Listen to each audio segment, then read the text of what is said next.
Iliana, this seems like, a lot of people say they may have made a similar mistake to Michael by just going away. It looks very idyllic. It looks that, a couple of rocks here and there. Seems like you're on a holiday. What would you say to tourists who will, when they do come to the Greek Isles? I think it's a very, actually desperately sad cautionary tale for tourists and locals alike.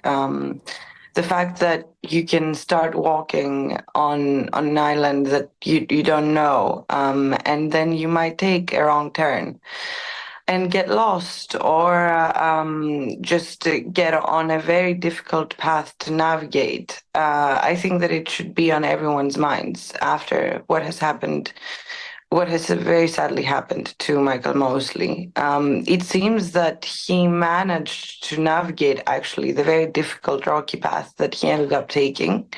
But because of the heat and probably exhaustion, we don't yet know the exact cause of death, because the body will be taken to the hospital at Rhodes, which is a bigger island close to Simi, for an autopsy today.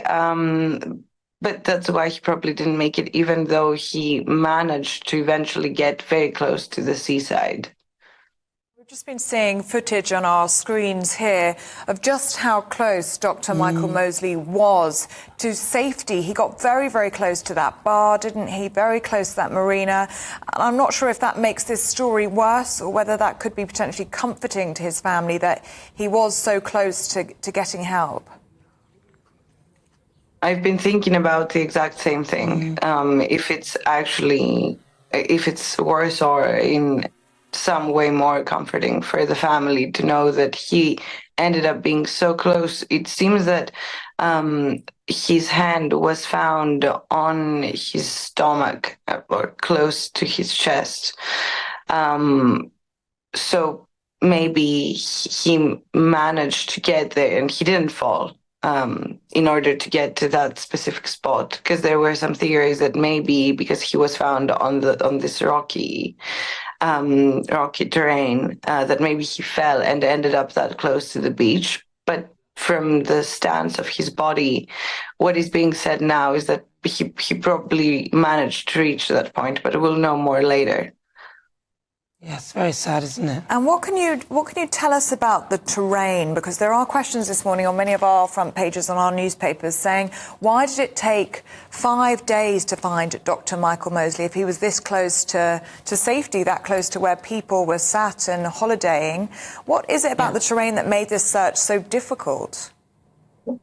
This is still unclear, and we're still waiting from the authorities to weigh in on that, because it has been known for days that search teams, huge search teams, and aided by helicopters and dogs and drones, were searching the entire island.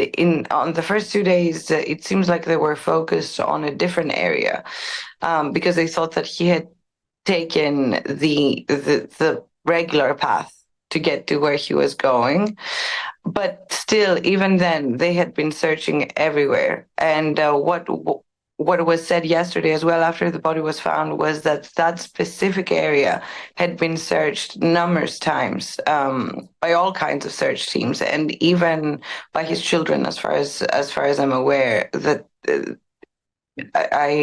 it was said yesterday that they had reached about 100 meters from that point during their search.